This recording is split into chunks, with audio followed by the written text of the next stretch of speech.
Hello दोस्तों, मेरा नाम है सतीश और आज हम बात करेंगे छठ पूजा में गाई जाने वाली एक बेहद प्यारी गीत के बारे में। आपने इसे अक्सर सुना होगा और सोचे भी होंगे कि इन गानों का आखिर क्या मतलब है। तो मैंने आपके लिए एक गाने का ट्रांसकोड किया है। अगर आपको ऐसी और वीडियो चाहिए तो आप कमेंट में बता सकते हैं, मैं वो आपके लिए जरूर बना दूंगा। तो गाने का नाम है जल बीचे खड़ा होई और गाया है पवन सिंह और पलक ने। तो चलिए शुरू करते हैं। गाने की पहली लाइन है, जोड़े जोड़े फालवा सूरज देव घाटावा पे तिवई चढ़ावेले हो, आ जल बीचे खड़ा होई दर्शन ला असरा लगावेले हो।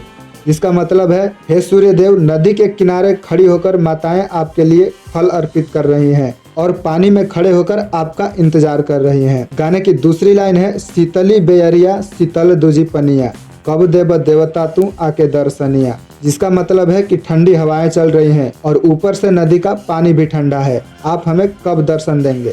अगली लाइन है, जोड़े जोड़े सुपावा आदित्य देव घाटावा पे तिवई चढ़ावेले हो, जल बीचे खड़ा हुई दर्शन ला असरा लगावेले हो। दोस्तों देख लीजिए सूप क्या होता है और गाने का मतलब है कि नदी के किनारे सूप लेकर माताएं आपका इंतजार कर रही हैं, आप हमें कब दर्शन देंगे। फिर आता है, भूखली शरीरिया सजल शोभे मनवा, पूर्वे लागल बाटे सबके ध्यानवा। जिसका मतलब हो जाएगा कि कुछ भी खाया पिया नहीं है इन्होंने और पवित्र मन के साथ पूर्व दिशा में ही इनका मन लगा हुआ है। फिर गाने की लास्ट लाइन है कि विनय बिहारी लिखले माई के भजनवा, गावेली पलक बेटी धई के ध्यानवा। जिसका मतलब है कि विनय बिहारी ने इस गाने को लिखा है और पलक ने इसे ध्यान से गाया है। दोस्तों ये गाना हर उस इंसान जिसने इसे सुना है उसे ये पसंद आ गई है। अगर आपको भी ये गाना पसंद है तो कमेंट में जरूर बताइए। फिर मिलेंगे, तब तक के लिए जय हिंद।